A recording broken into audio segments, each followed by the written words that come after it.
Rússia possivelmente iria invadir. A realidade é que Foi o que aconteceu, né? a realidade é que esse movimento ele já vem desde 14, com a anexação da Crimeia, né? Então ali a Rússia já estava naquele momento, quando a Rússia decide invadir e anexar a Crimeia ao Não território houve russo. resistência, diferentemente de hoje. Né? Exatamente. Porque uma boa parte da população ucraniana ela é russa. A gente precisa compreender isso. É por isso que de certa forma, ele encontra um apoio ali. Que foi a questão da situação da Crimeia. Pois é, isso me faz pensar uma situação, só para te não perder o raciocínio, né? Aquela situação em que o próprio Putin acusa o Zelensky de ter fechado algumas televisões lá dentro e tal, Sim. de ter cometido crimes de terrorismo também, ter assassinado alguns russos, com família russa. E só que a gente percebe que muitas coisas estão sendo descortinadas aí, estão tirando o lençol, né, e está aparecendo as verdades, né? Um dos pontos é aquelas televisões que foram fechadas, na verdade eram televisões russas, que estavam dentro da Ucrânia, que disseminavam ideologias russas, ideologia do próprio Putin. E foi por esse motivo que foi fechada a televisão, né, as televisões. E com relação às atrocidades, né, que Putin havia falado, né, que Zelensky tinha cometido com relação a famílias russas que estavam ali dentro, moravam, eram falácias, né? Era mentira. O que tu me fala a respeito disso, né? Já pegando um gancho naquela tua fala anterior. É o primeiro jogo da guerra aí, né, que a gente encontra. Que a gente vai verificar com o descortinar dessas coisas aí, dessas notícias, a gente começa a, eu posso dizer assim, criar um entendimento mais firme sobre a questão da Ucrânia. É lógico que alguém pode chegar a comentar que, mas e a liberdade de expressão? Mas eu entendo assim, eu estou dizendo como Lisandro, eu entendo assim, que para que toda liberdade seja plena é necessário ter limite. Então, o que o Putin tinha com suas televisões que ele botava lá, que tipo de discurso ele apresentava? A gente sabe que desde a época do nazismo, a comunicação é utilizada para fazer a lavagem cerebral. Então a gente encontra, entendendo esse movimento, encontra esse tipo de evento que foi provocado pelas TVs que eram fomentadas pelo regime do Vladimir Putin. Eu entendo dessa forma.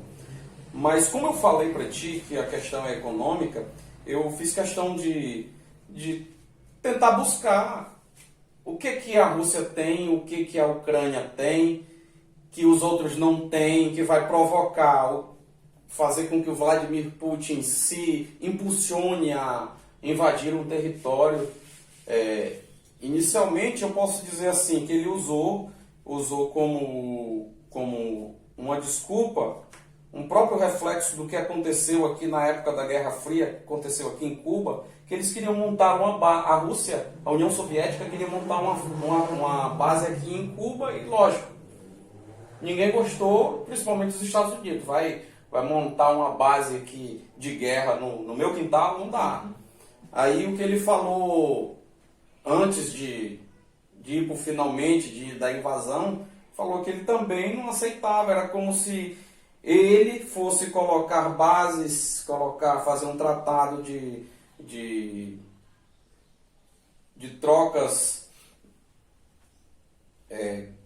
bélicas com o Canadá e com o México e fosse colocar bases bélicas ali nesses territórios próximos aos Estados Unidos. É certo que, se a gente for analisar, a gente pode ser até uma desculpa razoável. Posso dizer que pode até ser uma desculpa razoável, dado o contexto global e a questão do arrefecimento dos desejos, tanto americano quanto russo, nessa situação, nessa questão ali colocada dentro da Ucrânia. A Ucrânia ela é muito forte na questão de extração de minérios.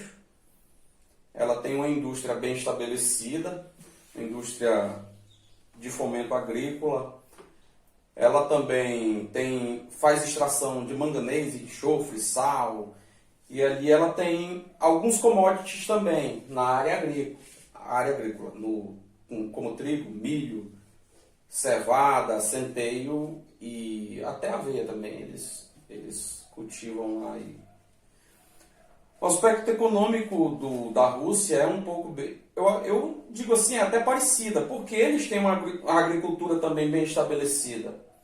Além da criação de animais, a Rússia ainda também desenvolve ali o plantio de algumas coisas, como o trigo também. E o trigo ele fornece para boa parte do mundo, né? Todo mundo praticamente. Também, né? Aí que está a grande questão. Que a gente está dando um pulo lá para o fim.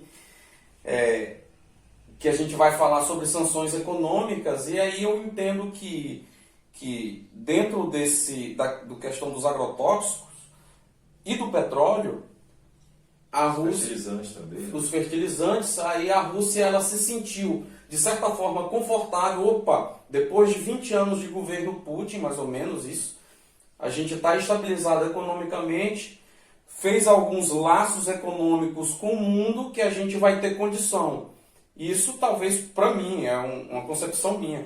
Para mim, é até um equívoco alguém pensar que a Rússia não tem recursos para fomentar a guerra. Eu acredito que tenha. Tanto é que ela chega e vai fazer guerra sabendo que corria o risco de sanções econômicas. Mas será se eles mensuravam, será se o Putin mensurava a sanção? E claro, que entendia-se que ia ter sanção, né? Sanções, sim. perdão. Mas será se ele conseguia entender ou imaginava que seria tantas sanções assim? Dá para te segurar só um instante que é um leque muito vasto aí a questão das sanções econômicas e essa mensuração. Eu até acho que sim, mas a gente vai dar uma segurada. Então, geograficamente, a Ucrânia também tem um bom posicionamento. Então a gente vê ali perto da Ucrânia, ali nos limites da Ucrânia, a gente vê a Bielorrússia que é parceira parceira. Tanto é que depois da queda da União Soviética, apesar dela se dizer independente, faz parte até daquele SEI, né, do grupo de países de economia independente, mas ela fica com o nome de Bielorrússia. Alguns chamam Belarus, né? Belarus. Então, tem uma intimidade aí entre a Rússia e a Bielorrússia, mas a gente tem ali a Polônia que está sendo parceiro, pessoal. A gente vê o início de uma crise também de imigração, né? Que as pessoas estão saindo de lá da Ucrânia e se refugiando, uma crise de refugiados, se refugiando na Polônia e em uma parte também, uma parte eu acho que um pouco menor, ali na Romênia, que também tem limites ali, mas a gente encontra também. Nos limites ali da Ucrânia, a gente vai encontrar a Bielorrússia, a Polônia, a Eslováquia, a Hungria, a Romênia, a Moldávia, e para um outro lado, mais ao sul, além da Rússia, claro, que está ali ocupando o maior limite da Ucrânia, a gente vai encontrar ali o Mar Negro e o Mar Azov, que é essa mesma região que está localizada a Crimeia. Então já é uma região desde 14 que a Rússia olha, em 14 invade uma parte sem resistência, e aí já no território ucraniano em si, no continente, aí já vem ter a resistência. A questão de haver crimes de guerra ou não, nesse aspecto, um pouco que eu conheço de história, a gente vê que os crimes de guerra é mais decididos após o fim, após o término da guerra. Mas aí, como a gente já comentou, acredito que a gente já tenha comentado isso, tem se descortinado algumas coisas que aparentemente, pelo menos nesse primeiro momento, a gente já entende que seja mentira do governo russo. Então, vai acabar surgindo aí sim alguns crimes de guerra, e aí a gente vai ter que analisar e enxergar como é que eles serão tratados futuramente. Porque a gente sabe que a Rússia tem uma certa influência e é uma potência mundial. Como é que vai ser tratado? Se a gente for pensar nessa questão, a gente vai colocar, por exemplo, o que é opinião minha. Por que não foi tratado o crime de guerra, a mortes dos civis lá em Hiroshima e Nagasaki, com a bomba atômica? Se a gente for, isso foi uma retaliação dos Estados Unidos contra o evento lá em Pearl Harbor, que foi um ataque a bases militares. Os japoneses fundaram. Exatamente. Então, por que não houve crime militar? Por que não foi considerado crime? É uma pergunta que a gente vai abrir, que deve ser respondido como serão tratados os possíveis crimes que a Rússia está cometendo. E o outro ponto que eu queria ressaltar como pergunta, não como debate, mas para ficar no coração e na mente do espectador, do teu público. Será se isso tem a ver com o conflito das ideologias comunismo versus capitalismo? Será se tem muito a ver? Eu como, não vou dizer pensador, mas como um estudante, eu entendo que a questão do comunismo é algo que já fadou. Como eu falei ainda agora, Luciana Genro mesmo falou que é utopia. Então é algo que está dentro do mundo ideológico, mas que não tem uma força em si.